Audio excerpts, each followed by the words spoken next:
The WBC have put a statement up on their website regarding Andy Ruiz. The president of the WBC, Mauricio Suleiman, was pretty critical of Ruiz's performance in the AJ rematch as well as his conditioning.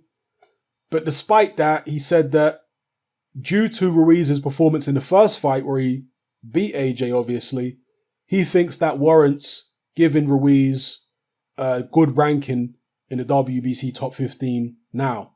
So if we slide over to the WBC top 15, we can see that Ruiz is currently in at number 7.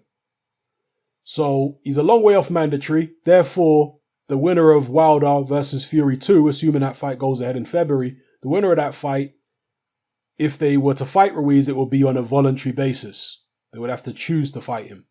Now, what reasons might they have for choosing Ruiz as an opponent?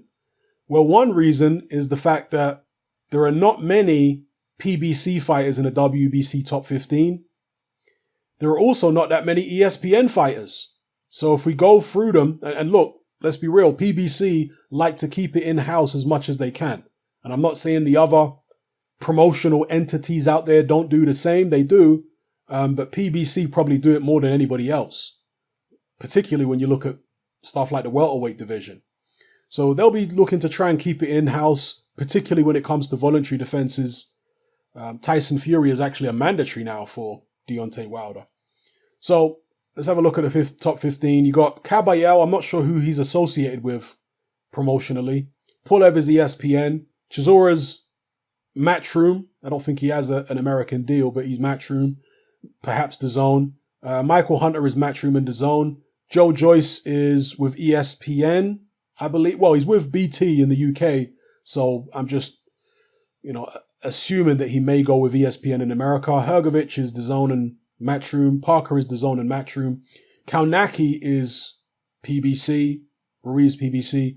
Povetkin is also DAZN Matchroom. Ortiz is PBC. Rivas I'm not sure about, because I know he's with Yvonne Michelle and he fights in Canada. That's where he's based. But I'm sure he signed, maybe I'm wrong, but I'm sure I can remember him signing with Al Heyman, an advisory deal with Al Heyman some time back. So I'm not sure if Rivas, I didn't call it Ruiz.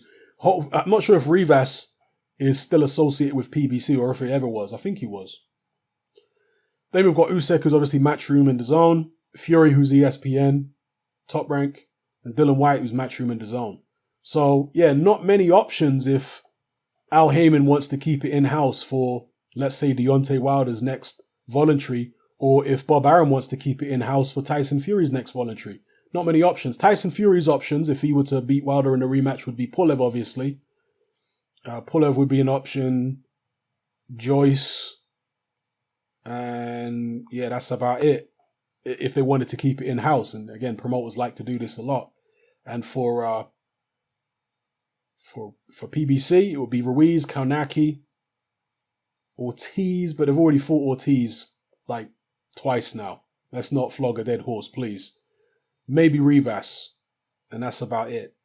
So they don't really have many options for the WBC champion if they're trying to keep it in-house.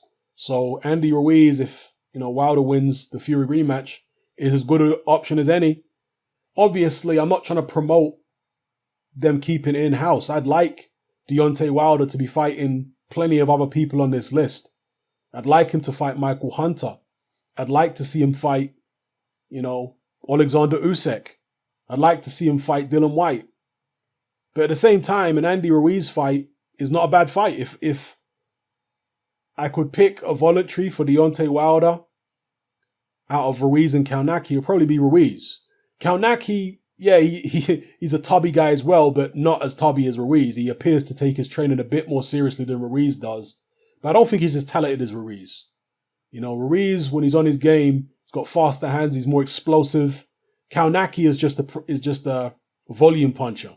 He's not an explosive guy. He's got fairly heavy hands, but he's not going to surprise you with anything. He's just going to march forward and attack. And sometimes that's very effective. If you look at some of the common opponents he's got with Deontay Wilder, he's done better against some of the common opponents. Like he did much better than Wilder did against Spilker. He knocked Spilker out in 4. Wilder went like 9 rounds with him. Did much better against Washington. Washington was knocked out in, what was it, 2 rounds by Kaunaki. Wilder took him, took Wilder like 5 rounds or whatever it was. But then again, against Chris Arreola, Wilder got Arreola out quicker than Kaunaki. So, it's 6 of 1, half a dozen of the other, excuse me. So, yeah. Anyway, let me know what you guys think in the comment section below. What's the future for Andy Ruiz? If he wasn't going to get a shot anytime soon, I'd like to see Ruiz back in the mix fighting other contenders. Hopefully he doesn't go off, because he's made even more money from the AJ rematch than he made from the first fight. Hopefully he doesn't go off and balloon to 400 pounds. That'd be terrible. Hopefully they can get this guy back in the gym, get his weight down a little bit, and see him competing against, some of the other guys in the WBC top 15. Maybe a Parker rematch, if they could make that happen. Povetkin would be a good fight. Ruiz versus Ortiz would be a good fight. One fight I'd really like to see would be Ruiz versus Rivas. That would be a rematch from their amateur bout, which Rivas apparently won. So, yeah, I'd like to see Ruiz versus Rivas. That's a good fight. Hunter,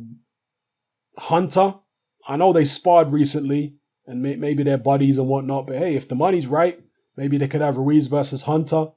Yeah, there's plenty of good fights there for Andy Ruiz in the top 15, if he still wants to fight, because let's be real, this guy's discipline is pretty horrible.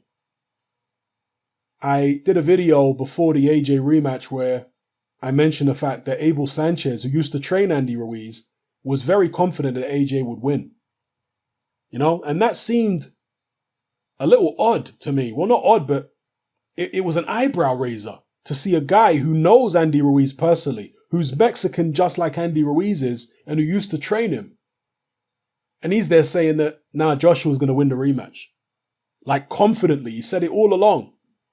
And a lot of people were kind of dismissing it, saying, yeah, but he's got a history of being bitter with some of his ex-fighters. Well, he clearly was right about Andy Ruiz, because in that interview, he was skeptical about whether Ruiz would train properly for the rematch. That's what Abel Sanchez was saying before that. He was skeptical.